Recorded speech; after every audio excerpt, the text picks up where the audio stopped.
Hi, everybody. This is Chris. And this is Matt. And this is a Quest for Glory.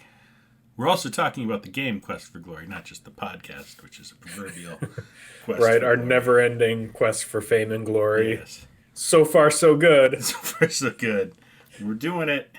Yep. This is it. This is it. This is our glory. No, this is a discussion about Quest for Glory 1. So you want to be a hero. Yes. We'll talk about the EGA and VGA version, but we will not. What will we not do to this game, Matt? We will not review it. No. Under no circumstances will we be reviewing this game. This is us talking about a game we played and giving our thoughts on it. But it is not a review. No. No. So stop watching now if that's what you're after. If you're here folks. for a review, if you're here like, I wonder if I should get this game. Get off our YouTube channel. You don't want it. You don't want this. What would our thoughts on the game ever help you decide on whether you're purchasing this? It wouldn't make any sense. You don't want our point of view. No. All right. That said, we obviously kind of talk about the game. Yeah. We might talk about other games. We might talk about other things. We're not actually bound to talking about this, just where the conversation takes us, book club style. Right, without the snacks. Without the snacks. I think book clubs often have snacks, and we do not. I got a latte. Do you? Yeah. I have a Coke Zero. I need a blanket. Yes, you do. Need a latte and a blanket. I don't think you really need a latte and a blanket to get through Quest for Glory, though. I don't think you do. I think it's pretty gentle. Like, you're not going to need to be comforted after your Quest for Glory experience. Whoa, hey, come on. Man, that wasn't cool. Why'd you do that? Well, because the video cut out on me. Oh. Here my feelings. Here it goes. It scared mine. Oh, that's cool. Fire. That's some high-end stuff. So this sucker came out in 1989 and was re-released in 1992 for DOS. Okay. That's this beautiful VGA version you're seeing now. And there are some significant differences between the EGA and VGA versions in terms of gameplay, but not in terms of puzzles. Right. And obviously in terms of graphics, because EGA looks like shit. It does. We'll talk about that in a second, too. And here's one of the things I'm going to say. I think every episode I say, and we'll talk about that in a moment. And that's like the death curse for us talking about that topic, because we never end up talking about it.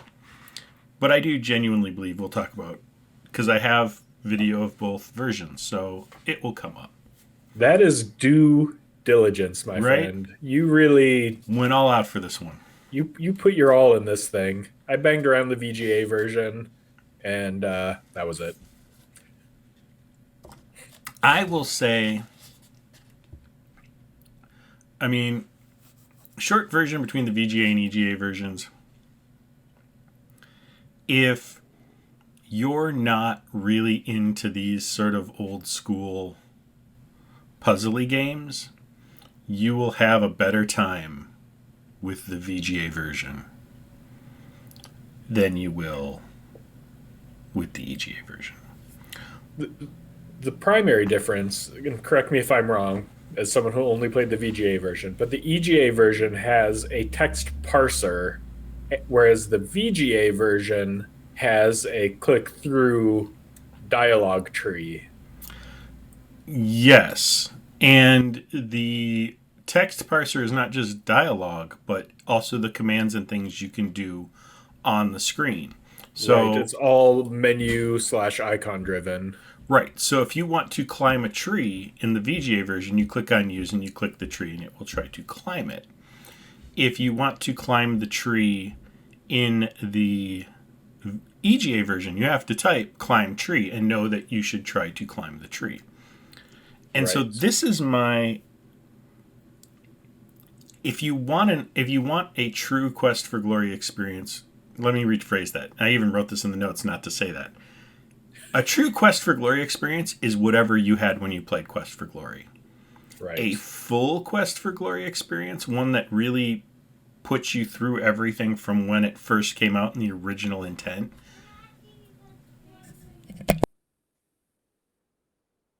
Got to play EGA. Oh, I lost your audio. I can't hear you. Yeah, you should play EGA. I'm sorry, I have gremlins in the background who... Oh, they're having a scream back there, aren't they? Yep. Mm-hmm. Yeah. Yep. Hey, man, it's their Saturday morning, too, you know? Yeah, I gotta say, I talked some shit about the EGA. This actually looks really good for EGA. For EGA, this is really good. And I do sort of the same scenes in both, so we'll compare and contrast. But yeah, I mean, the VGA version is just beautiful to look at. Like, it is, from an art standpoint, it's just amazing. But this is really quite nice. yeah.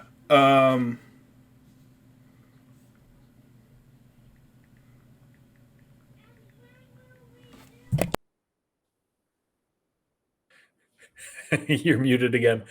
This is really quite nice. And I think the scope of the town even looks arguably a little bit better. Like, the VGA version feels a little more claustrophobic, perhaps. That's one of the things I was going to say, is the VGA feels a little tighter, a little smaller. And especially at the wizard shop, it lacks some of the... To me, it lacks some of the character and fun. And I think I go that way first. Yeah. Yeah. I mean, you don't get the sexy cat people quite the same in the EGA version. No, they're adorable, though. You also they're more adorable. Yeah. You also don't get the full portraits when you're talking to someone. Yeah. So, does the VGA look better than Mr. Pink Tights and Black Cloak? Or does the VGA look better? The VGA obviously looks better. It does. But there's a charm to this. And even in EGA mode, it looks good. Right. And I do agree that the dialogue driven interface feels a little more true to what you would expect from this kind of game, because it doesn't put your thinking on rails quite the same way that it does. Wow, that magic shop is super cool. Right. Way cooler than the VGA one, right? Yeah, it is. It's way cooler. Yeah. I never played this in EGA as a kid. I played the shit out of it in VGA as a kid, so that's what I knew, and I didn't even entertain the VGA version. But I did, I read up on it a little, but this is the first time seeing it, and I'm really impressed with this. There's not a lot of years difference between the EGA and VGA versions. I mean, I think most people will have said they played the VGA version.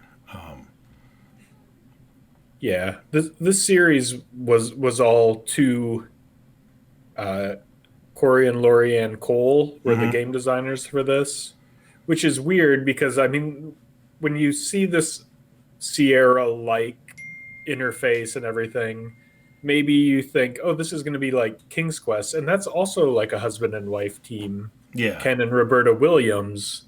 So I don't know, if the Coles and the Williams fought in an arena to the death, I wonder who would win. I don't know. I read both their Wikipedia pages. I mean, neither of them sounded particularly tough, but I think I'd throw down on the Williams family, honestly. I think so. I would have actually went with the Cole, because one of the things I have notes in here on about this is when you play King's Quest, there's lots of different sort of literary, nods. But you kind of have to know them outside the game to finish the game. Totally. Where this still has lots of other lore and nods to things outside the game. but it feels built into the game in it feels baked in naturally, and you don't need to know them outside the game to finish it. Exactly. Yeah. I learned about Baba Yaga playing this game, and then only afterward did I realize that it was a thing like in other lore and in the world. Like I thought it was, it's that thing from King's Quest. But it's more self-contained. It's less referential, and really, like I think we're getting at my main experience with this game. It's not King's Quest. And like I went into this thinking this is the game that was like King's Quest that I played. And so I got in that kind of weird mindset you need to be in to play King's Quest. And then I got in the game and I was like, this is strange. Like this isn't connecting with me the way I remember it connecting with me. And it's because when I was a kid I didn't like put myself in a frame of mind like I do now because we do this every month. Right. But it's far from King's Quest in the way that the puzzles work. Well, so one of the things that I found out, because I watched a speed run of this last night. Somebody beat it like a minute and a half. Now, they cheated by jacking all their stats up. But I'm like, even that, there's certain things you got to do to make things happen. And I put in the notes that, like, you can screw yourself in this game. Where, like, there's a puzzle where you've got to get a seed that bounces between these plants. And the fighter can just hack one of the plants apart. And if you do that, you'll get the seed, but when you take it to the dryad, she turns you into one of the plants as punishment for hacking the plant apart. So that's not the correct answer to that puzzle. Right. And so it seems like, okay, well, you've put yourself in an unwinnable situation. Because that's what I thought when I was playing the game and going through it. And I'm like, man, that was like 5 saves back, and I just kept myself from finishing the game. Right. No, I could have won.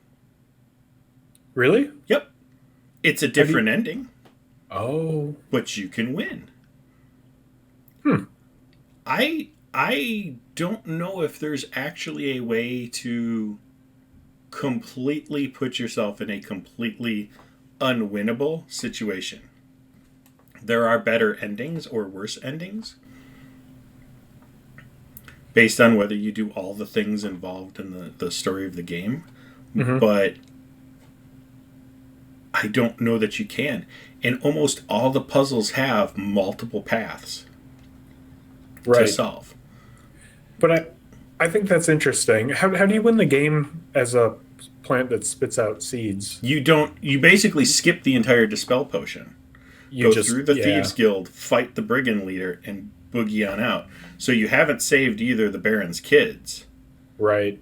But you have stopped the Brigands and gotten the treasure back for the people so you can leave and go to the next game.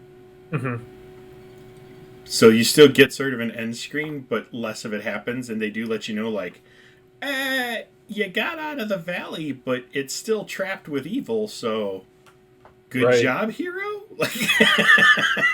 Yeah.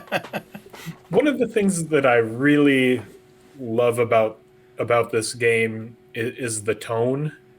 Like, the plot of this game, I think you put in the note that the plot of the game is that you're saving the Baron's children or something.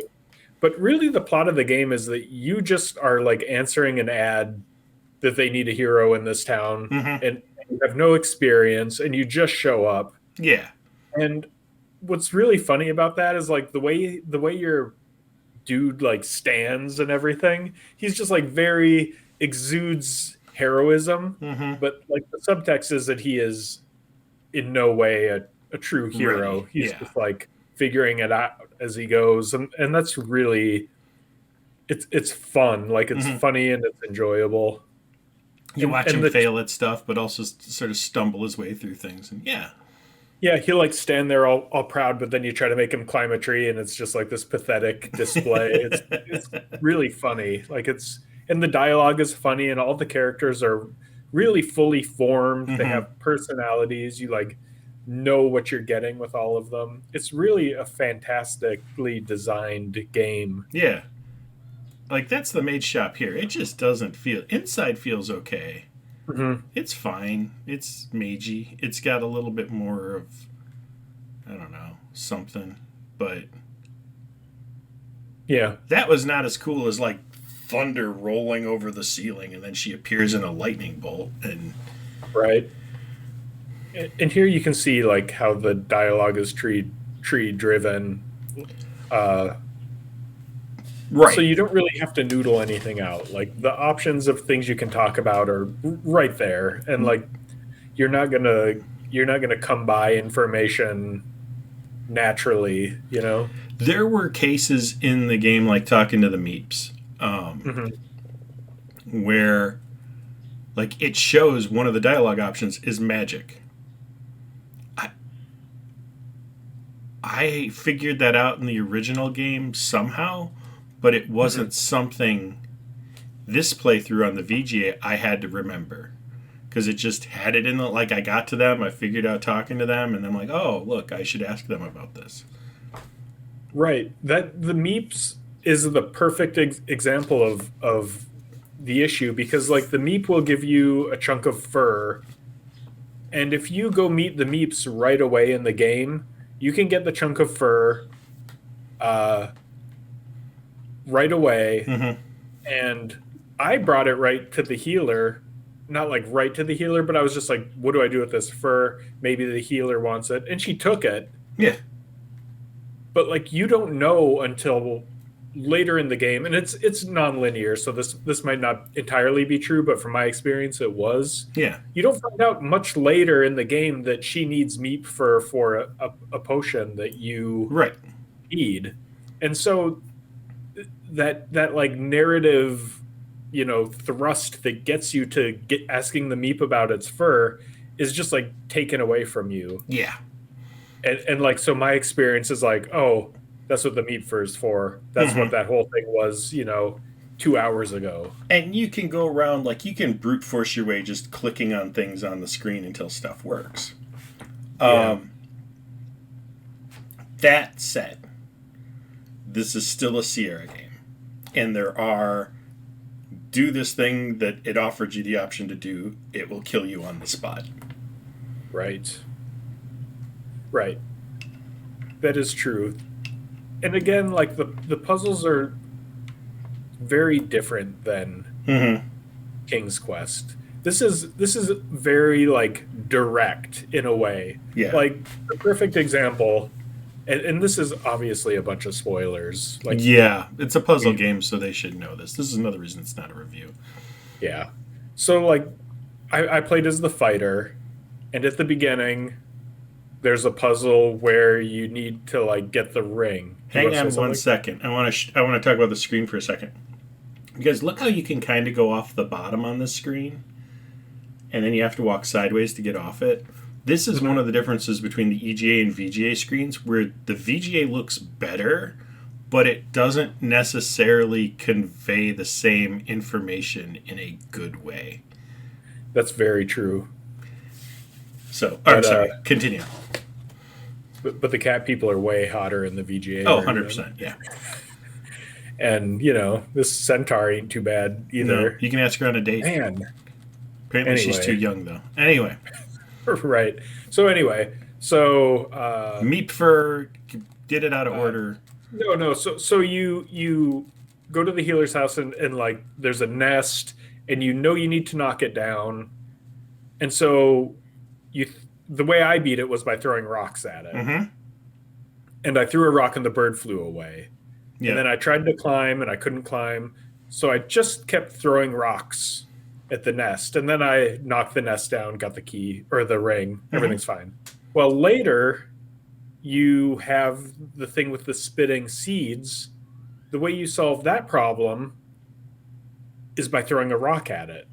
And I was like, oh, okay. And then you get to like this place where you need someone to come out of their hut. Like, guess what you do? You throw rocks at it. Like that's the kind of puzzles you're dealing with in this game. And it's because behind the scenes, what you're doing is using your stats. Right. I was going to say, each of those things, though. So you threw rocks to solve each of those problems. You can also climb the tree and make your way over the bent branch once your climb and agility stats are high enough. Mm-hmm. You can climb up the rocks next to the seed and wait for it to go by and try and catch it once your stats are high enough. Mm-hmm. And you can try and climb up the rocks. I think you're talking about the hut where is the door. You can climb up the rocks early and knock on the door. Mm-hmm. But then you got to get out of the way before the door opens or you get knocked off. So you can use climb for all those. Or the wizard has spells that will just handle the problem. Yeah. And when I played it way back in the day, I took the wizard. And I feel like the wizard is easy mode because all the puzzles are... There's a spell like fetch. Like, okay, I need to get that thing from over there. I have this fetch spell. I wonder what I should use. You know what I mean? Right. And like you were just on your character screen there, and you can see it like tells you when your stats go up because it turns them red. That's like, if you're thinking this is King's Quest, you're going to miss that. Yep. Because that's really important. Like that you know, okay, when I'm doing combat, my stats are going up. When I'm trying to climb this stupid tree, my stats are going up. My stats go up. When I go work at the stables, like... Right, and you might think I tried something and it didn't work, therefore that's not the answer, but it might just be that you're not good enough. Right. So sometimes the answer is to just keep throwing rocks at it. Mm-hmm. Which is not what King's Quest is like. No. With King's Quest, it's I found the exact right pixel to click on to get the thing so I can give it to the person to unlock the blah, blah, blah. It's just really like requires a think like the Williams and then do that thing exactly or tough.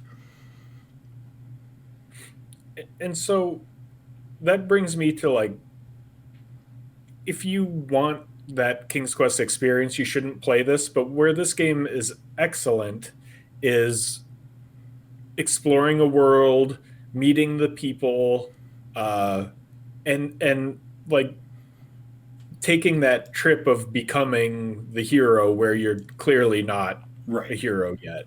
I will lightning round King's Quest or Quest for Glory. Which do you like better? I think probably.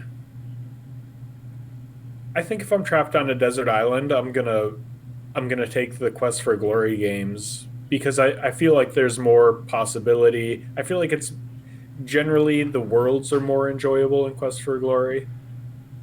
I also like that there's it sets you up for multiple ways to go through things. Right. You can do interesting things like we were talking about stats. You need a magic stat to cast spells. So only the magic user can cast spells. Unless you give yourself some magic stats at the beginning. Mm-hmm. It'll let you. Right. It's, no reason not to. Well, I suppose... Go ahead, I'm sorry. I was going to say the fighting is way better in the VGA version, though. However, I think it has to do, again, with DOSBox speed. Mm-hmm. Like, I remember playing it back on machines back in, like, 1991, 92. And I was fighting. I was dodging, I was blocking, I was doing things as they need to do. With this, it was just slam the attack key because there was no timing it. You weren't getting the right telegraphed stuff to actually have a fight. You just I was going to say the combat was was not satisfying in the VGA version for me. But again, that's probably, like you said, a function of playing it on a modern computer. Right. And so, I'll bet if you really wanted to really get into the Quest for Glory combat, you could tweak that timing to something oh, that yeah. worked for you. Yeah. But I do not care. Like, just don't care. Right. Yeah. But it's not important. And like that's where this game kind of walks a line, because it's not quite King's Quest and it's not quite like a full-on RPG either. It's walking between those two things. Very thin things. line between like stat-based RPG and King's Quest puzzle game. And I can't think of another game that's done it or done it well, but this one did. Well, there was like Legend of Kyrandia, which I really liked. There were a few of those games. I think they were similar, but again, I haven't played them in so long. Yeah. I might be wrong about that, but I remember playing it and really enjoying it and getting that same kind of sense from it. Like it looked similar anyway. Man, those things are a nightmare, aren't they? Yeah. The VGA meep, it's just like terrifying. And this is where the EGA meeps, when we get to see them, they're cute. These, when you like get that close-up facial thing, like that is... Right, it's a nightmare. Yeah. I think that's what I sent you a picture of. Yeah, like day one, you're like, kill me, and you just shove this thing. And I'm like, what is that? Oh, yeah. It's the VGA meeps. It's VGA meeps. I had only played EGA, so I had never seen that before, and was like, wow. Yeah. Fantastic. Yeah, the other thing that's different about this too is I think the pacing is a little bit different than I expected, because you just kind of, like I said, the plot of the game is that you're just here to like try to hero it up in this town and the surrounding, landscape. So the way you start this is you just kind of wander around and like you learn everything about what they need, all the things that are going on just by exploring the world. And like I mapped it out. I had a good time doing that because it's so, a small map. Yeah, it's small. You can get everywhere you need to go pretty quickly. And on that, like, you're walking around, like, learning this, dialogue with people in this game is important. This is another difference between this and sort of King's Quest, where King's Quest, I mean, some people shouted some exposition at you here and there, but for the most part, you weren't talking or interacting with people and like, digging deeper for more information, which is, again, a problem I have with the VGA version, because you just click everything to learn everything. With the EGA, you're paying attention and looking for clues to ask them about and get deeper. Right. So again, if you want the full experience of playing this game, of all the stuff it's going to throw in your way, try the EGA version. The graphics are fine. I will never say that again. But the VGA version's fine too. You're not going to have a bad time with it. Yeah. One thing that happens too, because of how it is, with there's like combat, and then there's people that you interact with, and you don't always know which one you're gonna get. So like there's a troll or an ogre or something, and like it's a unique creature. So when he's walking towards you, you're like, what is this? Is this going to be a combat? Is this going to be he wants something? And like, the King's Quest way would be that you need to have just the right item, or whatever. Yeah. But here you just kill him. Like you just kill him. You can just straight up axe a dude.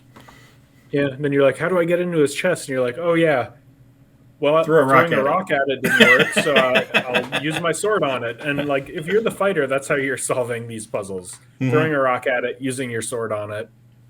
But that's kind of what you would want from like a fighter solving puzzles thing. Yeah. I'm going to use my sword. as often as possible to solve as many problems as I can.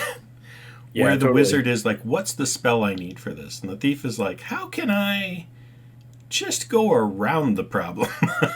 Yeah. And it lets you do that. Yeah. I mean, it works for this game. It doesn't like give you the same dump of brain chemicals that solving a difficult puzzle like that. Remember that King's Quest puzzle where you have to like say the guy's name Oh, God. backwards with the reverse alphabet and like Mm-hmm. hold it upside down in the mirror and read it? Yeah. You're not going to get that No. here. You're going to get throwing rocks at it. Yeah. This is. I want to be very careful with the next words out of my mouth because I'm sure someone will comment on it.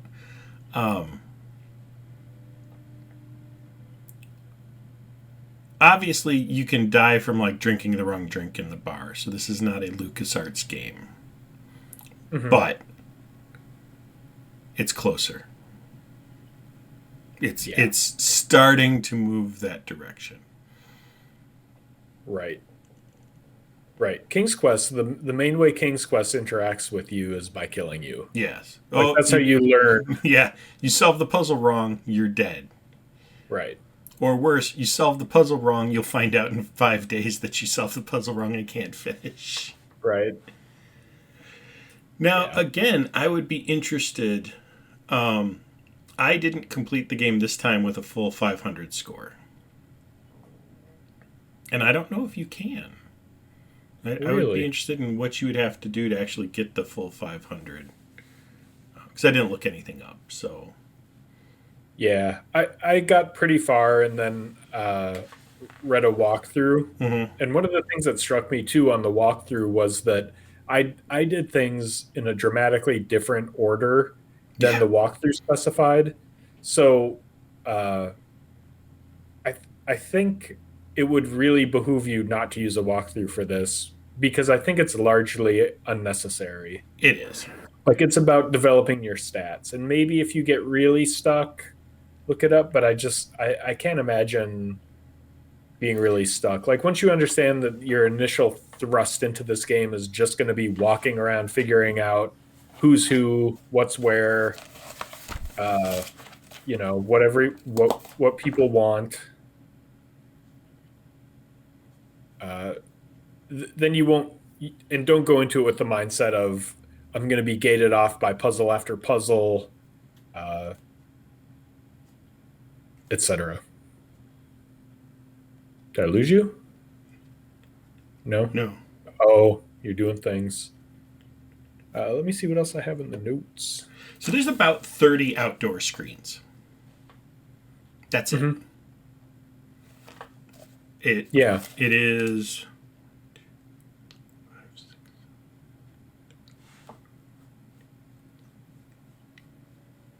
It fills up an 11 by 10 area on your graph paper. Right. And you get a clear sense for where the interesting things are going to be when you start mapping it out because it's very clear where the borders are. Mm-hmm. And from there you can piece together like, okay, if I go north and east there, like if I follow this curve around, there's going to be something there of interest because it's kind of like the border of the map, and that's usually where the interesting shit lies. Right.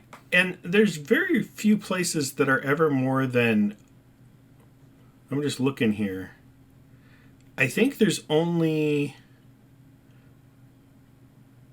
a few squares, I'm going to say maybe like 5 screens, that are more than 1 square away from something interesting. Mm-hmm. Like, you do not have to go far to find something, which I thought was really interesting because when I played it as a kid, I felt like this was much bigger. Totally. And mapping it out and looking at it and going, oh no, this is just a very well curated.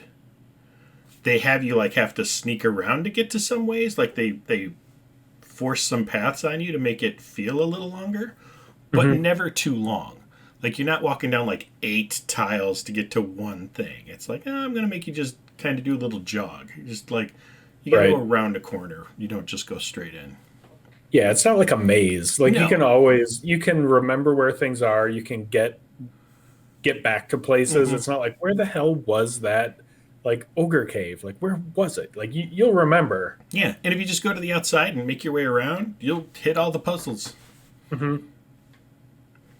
Yeah, here I really like watching this EGA version, and like it makes me remember too. Like one of the one of the things that I was annoyed by was picking up the rocks in the VGA Hmm. version. You because like I did it by accident. Right. I had no idea. I was not on the screen when I picked up the rocks. I just like clicked once with the wrong icon, and suddenly I had the rocks, and I was like, "Oh, I can now solve 80% of the puzzles in this game. I have the rocks." Yeah. Yeah, no, I actually clicked on it by accident too because I'd forgotten about rocks. I'm like, oh, yeah, Yeah, rocks. but There's. again, like this game is really funny, Hmm.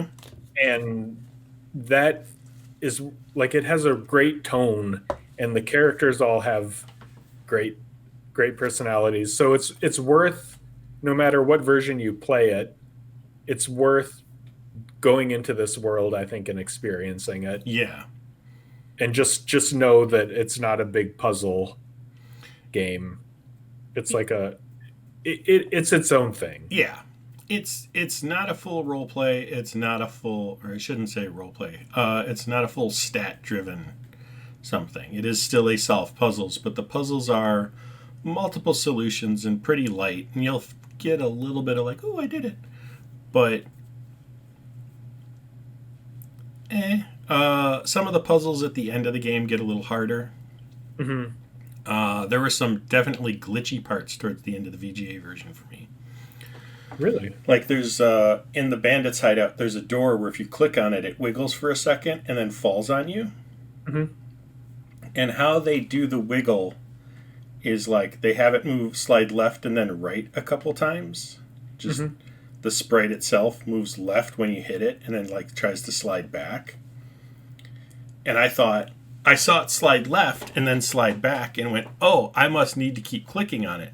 And I kept clicking on it and I made it slide left all the way off the screen, Oh, which never neat. triggered it falling down to create the door behind it, which is what I really needed to open. Right. And I'm That's like, hilarious. okay, now I don't know what to do. Yep. I'm stuck.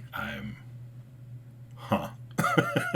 Yeah. I disposed of the door. I made the door just leave the game. Just Yeah.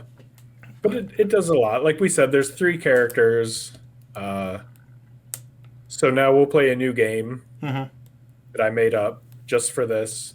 Marry, fuck, kill. The mage, the fighter, and the thief. Go. Kill the thief Hmm. because they're gonna just leave with all my shit. Hmm. Uh, marry the fighter because they Nice. need less upkeep, Hmm. and then fuck the mage because they're gonna have the fanciest toys. Interesting. How about you? I would marry the fighter because it's just like steady state. We can throw rocks at stuff. It's just like you know what you're gonna get with a fighter. Okay. I'm gonna fuck the thief because you don't want to have a long term relationship with the thief. Uh, but also like you don't it you know it's a thief and that's what makes it hot. And I'm gonna kill the mage because I mean whatever. The Right. mage is kind of basic, really. I just get a basically. The other thing too, I wanted to say this about the three character classes.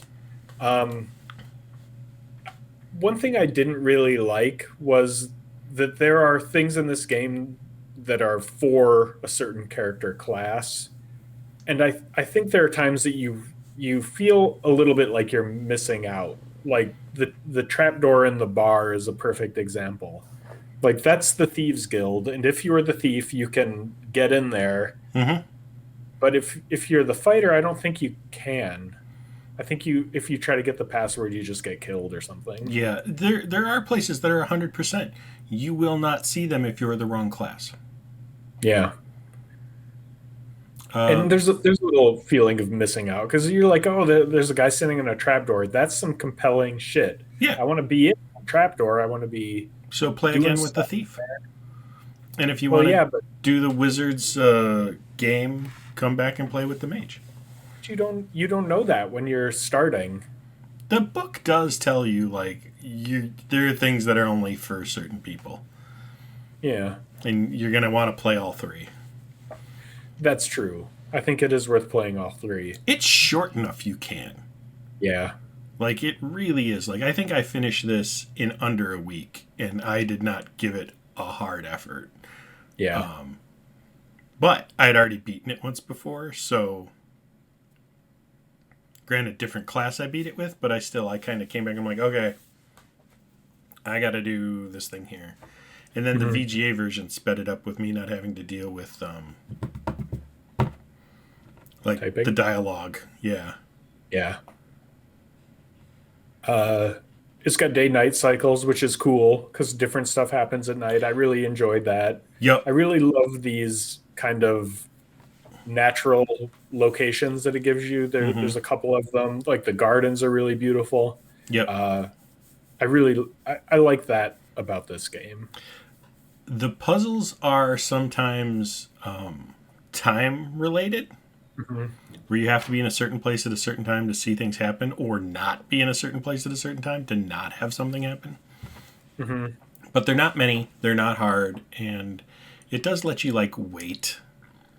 Right. To you can get too edgy, so you can't wait, but yeah. Like there's the Mandrake route, and like that's an interesting example too, because that's like one of those times where there is something outside of the game, and like King's Quest, having knowledge of it will help you. Yep. Although if you don't, the game will tell you. Yeah. But like if you know about the Mandrake root lore, you can just like, oh, plant graveyard. If I pick it at Shrivels, like I know exactly what this is. There was only one puzzle that it didn't let me solve out of order, and it kind of bummed me out. Which one? So I had skipped Baba Yaga completely this pass until the end of the game because I'm like, she's my problem. I found out the mirror to defeat her is in the bandits' hideout. I'm not even going to talk to her till I can get that mirror. And you go in, and she turns you into a frog and then tells you to go get the mandrake for her and sends you out. Even if you have the mirror. Like, no. And it locks you so you cannot click on the mirror to be ahead of the game. Right. Like, no, yeah, that's a bummer. Should have left you. That's my only one, though. That was my only, like, no. It made me go through the whole go get the mandrake and come back routine. Could not do it without that. And maybe you can in the EGA version, but you could not in the VGA version. Interesting. I think that's everything I had to say about this. Yeah, I think so. Pinnacle and Pit, though.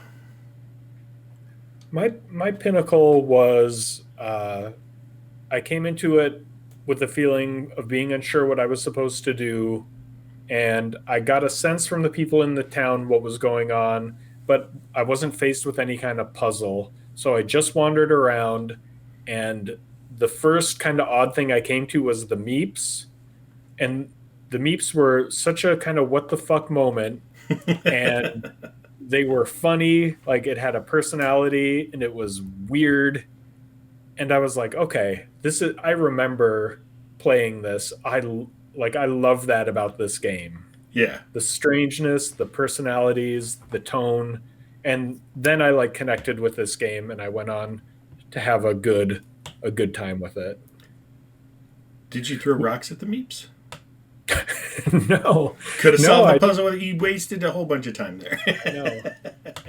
I know. I should have just chucked a rock. Well, that was before I stumbled into the rock thing. Yeah. Which was my pit. Oh. Was I had already used the rocks to get the ring, and then I was like, how am I gonna get this because like I didn't even know why I needed it, but it's like obvious I that know I need it. Yeah. you need it because it's like weird and compelling. So I was like, well, I guess I'll try throwing rocks at it, and it worked. And I was like, oh, okay, like that's a little bit redundant, and like I want to feel like I'm doing more uh, reasoning on my own. But Hmm. again, that's not really this game, so my bad. Right. But that was my pit when I was like, oh, okay, I can just throw rocks at everything.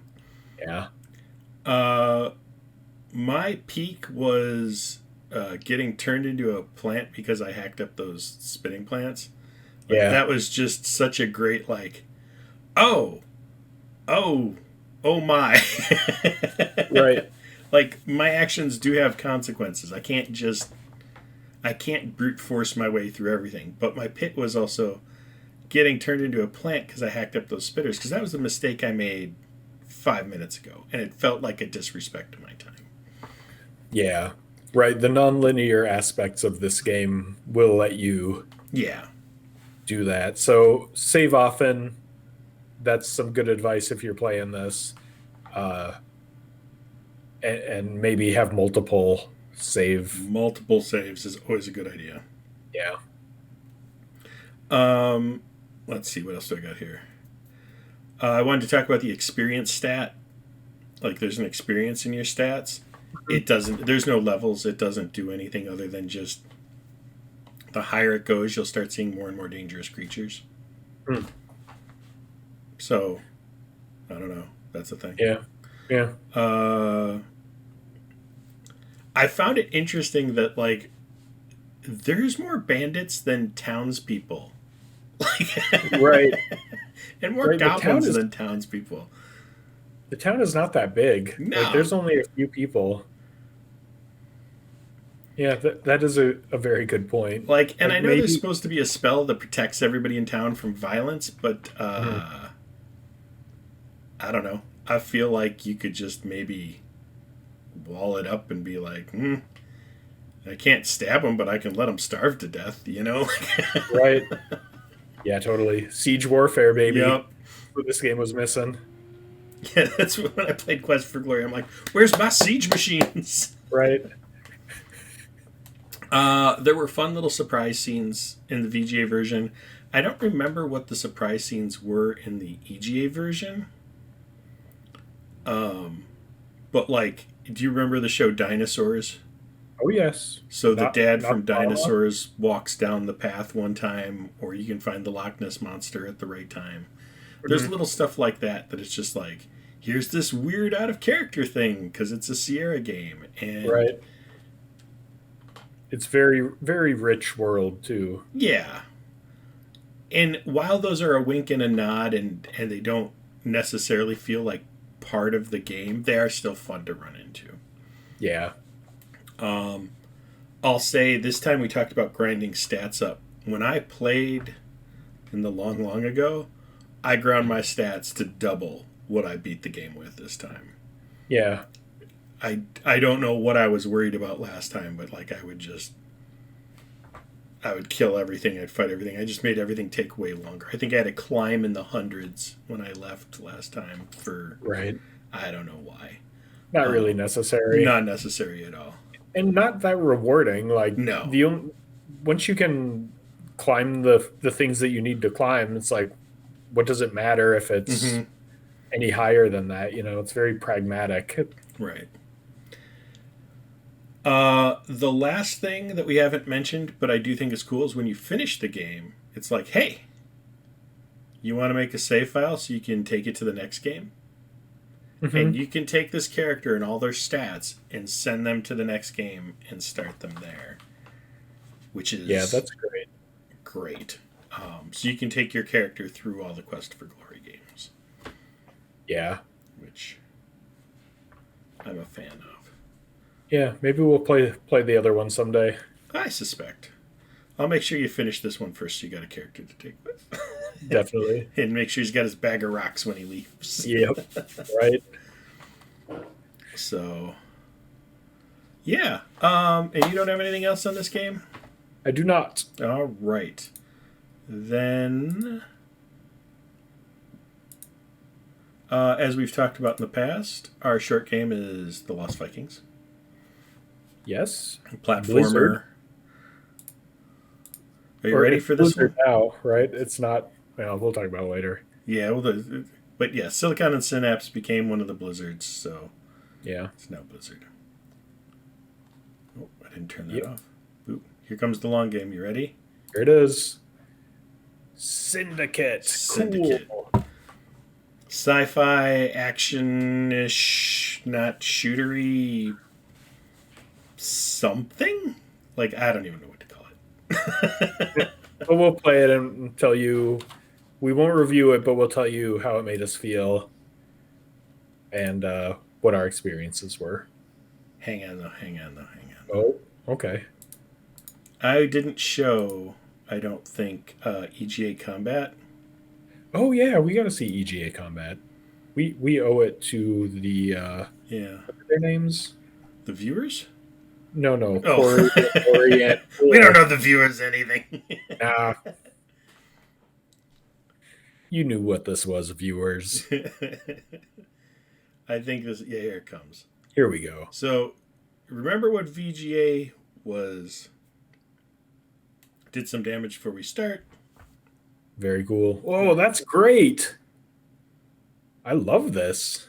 Yeah, I like this a little better than the VGA version. But it does need to... It would need to look better. But... Yeah. It's got a Punch-Out style. I was just thinking that the arcade Punch-Out, all you need to be is like a grid. Yep. Like a mesh map. So, yeah, that's Quest for Glory. Yeah. We're gonna, Syndicate and Lost Vikings. Lost Vikings are our next games, and we'll do some more knocks this Thursday. Yep. Yeah. Well, not sure what we'll do next in that, but something. Maybe Auto Duel? Ooh. No. Probably not. Probably not Auto Duel. What else would we do? I don't know. I was just thinking, like, what other car games are there out there? I don't know. There's got to be more. Yeah. Someone recommend us a really good sci-fi or like end of the world car game. We're going to get so many recommendations, and I promise you most of them are not going to be good. People really want them to be good so bad they want a good car battle game. And I've played many that have been recommended with mixed feelings about them. Yeah. Yeah. It's a strange, like, it seems like ripe for a great video game. Car combat, like two things that everyone loves. Why can't we get more great car combat games? Yeah. Like, we need another Interstate 76 that runs well. Yeah. Basically. Yeah. But here, I'll go over here and hold my breath and see what happens. Yep. All right. And that's it. Yeah, that's all. Thanks for watching, everybody. Thank you. We'll miss you. Bye. Bye. Big thank you to all of you watching, sharing, liking, subscribing, suggesting games, commenting on our videos, or supporting us on Patreon. We appreciate all of your support and look forward to sharing many more videos with you. Thank you again.